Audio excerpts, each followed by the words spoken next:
नमस्कार दोस्तों। बदलती हुई वैश्विक परिस्थितियों को देखकर ऐसा लगता है कि चीन का भारत से टकराव दोस्तों जल्द ही हो भी सकता है। ऐसा हम दोस्तों क्यों कह रहे हैं कि लगातार जिस तरह की खबरें आ रही हैं उन खबरों से ये लगता है कि चीन जिस तरह से बहुत एग्रेसिव होकर पाकिस्तान को तैयार कर रहा है भारत से युद्ध के लिए, उसमें संभावना ये है कि एक मोड़ पर आकर वो पाकिस्तान के साथ मिलकर भारत के साथ युद्ध भी लड़ सकता है। दोस्तों अभी हाल ही में आई खबर के मुताबिक जो भारत और पाकिस्तान का युद्ध हुआ था उसको लेकर पाकिस्तानी वायुसेना की चीन ने तारीफ करी है। और जिस तरह से पाकिस्तानी वायुसेना ने अपने कारनामे दिखाए थे और जो है ये दावा किया था कि हमने भारतीय जो है वायु सेना के यानों को गिरा दिया, लड़ाकू विमानों को गिरा दिया, उसको लेकर चीन बहुत उत्साहित है। सभी जानते हैं दोस्तों किस तरह से वो पाकिस्तान को हथियार देकर लगातार उसकी मदद कर रहा है और भारत के खिलाफ एक प्रचंड खतरे के रूप में उसको खड़ा करता जा रहा है। अब दोस्तों यहाँ पर आप ये समझिए कि कुछ ऐसे कारण पैदा होते जा रहे हैं जिनसे ये संभावना ये है कि चीन के साथ डायरेक्ट भारत का टकराव भी हो सकता है। पहला कारण यह है कि दलाई लामा के ऊपर जो विवाद छिड़ा हुआ है। दोस्तों सभी जानते हैं कि दलाई लामा एक बहुत लंबे समय से तिब्बत से जो है जब आए तो भारत के अंदर वो रह रहे हैं। और दोस्तों ये दलाई लामा का ही उत्तराधिकारी चुनने का उनका ही हक होता है कि वो अगले अपने उत्तराधिकारी को अपने पुनर्जन्म के लिए चुने। तो दोस्तों क्योंकि दलाई लामा भी भारत के अंदर है तो जाहिर सी बात है ये उनका अधिकार क्षेत्र है कि वो अपने अगले आने वाले पीढ़ी के दलाई लामा को जो है वो चुने, वो अपने पुनर्जन्म के लिए उनका जो है चयन करें। अब दोस्तों इसके अंदर चीन को मिर्ची लगने की इतनी जरूरत कैसे है? आखिर चीन जो है वो कैसे ठेकेदार हो गया दलाई लामा का? तिब्बत के ऊपर उसने कब्जा किया हुआ है दोस्तों, सभी जानते हैं। तो यहाँ पर जरूरत ये है अब इस चीज को बिल्कुल प्रचंड रूप से उठाने की कि तिब्बत चीन का हिस्सा नहीं है। तिब्बत जो है एक स्वायत्त देश है।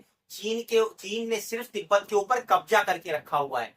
क्योंकि दोस्तों अगर चीन कश्मीर को लेकर पाकिस्तान के साथ मिलकर भारत को आंख दिखा सकता है तो तिब्बत के मुद्दे को भी लेकर भारत को पूरा एग्रेसिव होना चाहिए और ऐसा माया जाल रचना चाहिए कि तिब्बत की आजादी की तरफ भी भारत को अपने सतत प्रयास करने चाहिए।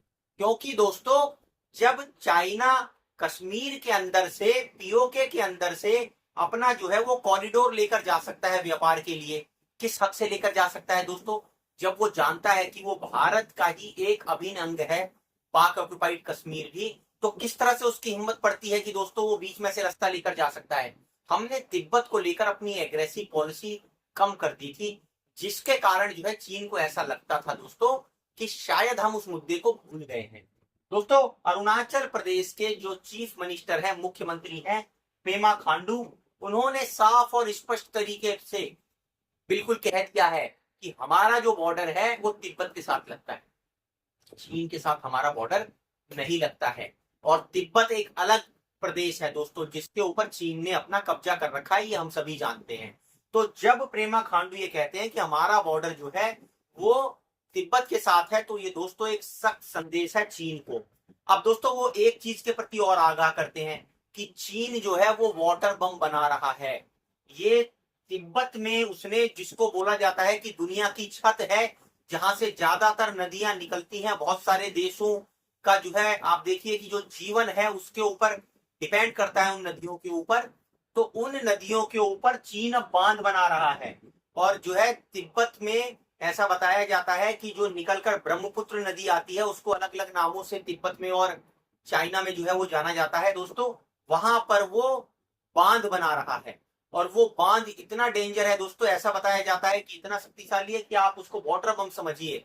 आप प्रेमा खांडू कहते हैं कि वो बम से भी ज्यादा खतरनाक है कि कब वहां से चाइना पानी छोड़कर तबाही ला देगा अरुणाचल प्रदेश जैसे निचले हिस्सों में, इसके लिए कुछ नहीं कहा जा सकता दोस्तों।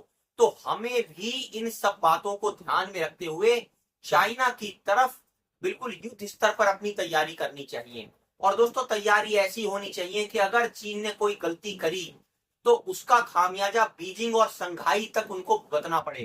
क्योंकि दोस्तों अगर वो भारत के ऊपर आंख दिखाएगा तो इस बार उसको बिल्कुल बच के नहीं जाने देंगे। इस बार उसको बीजिंग और संघाई तक उसकी धमक सुनाएंगे और ऐसा करेंगे कि 50 साल पीछे तक वो पहुंच जाएगा। जितनी उसने प्रगति करी है उतना ही उसको पीछे धकेल देंगे। क्योंकि दोस्तों कारण यह है, आज तक चाइना ने एक भी परोक्ष रूप से आमने सामने का कोई प्रचंड युद्ध नहीं लड़ा है, सिर्फ छद्म और छिटपुट युद्ध लड़े हैं। तो अगर कहीं उसने अब की बार युद्ध के अंदर एंट्री करी दोस्तों, तो उसको ऐसा युद्ध देखना पड़ेगा जो शायद इतिहास याद रखेगा। और जिस तरह से वो अपनी जो है वो तिग्गी पंजी की चालें चल रहा है दोस्तों, वाटर बम बना रहा है, भारत को इसमें बहुत सतर्कता बरतनी पड़ेगी। अरुणाचल प्रदेश, चिकन नेक, गलवान घाटी, भूटान के एरिए, यहाँ पर विशेष अपनी सैन्य टुकड़ियों को सतर्क करके रखना पड़ेगा। अपने शक्तिशाली हथियारों को वहां डिप्लॉय करके रखना पड़ेगा और किसी भी स्थिति से निपटने के लिए अपनी सेना को अलर्ट मोड पर रखना पड़ेगा। सेना का आधुनिकीकरण, सेना को हथियार जो है वो युद्ध स्तर पर करने पड़ेंगे, देने पड़ेंगे, ताकि चीन और पाकिस्तान की किसी भी हिमाकत का जवाब जो है वो सही समय पर दिया जा सके। दोस्तों, आप इस मुद्दे पर क्या विचार रखते हैं कि चाइना जो है जिस तरह से भारत को चारों तरफ से घेर रहा है, क्या उपाय करके हम उसको कड़े जवाब दे सकते हैं? कमेंट कर अपनी राय जरूर रखिए और हमारे वीडियो को लाइक और सब्सक्राइब जरूर कीजिए।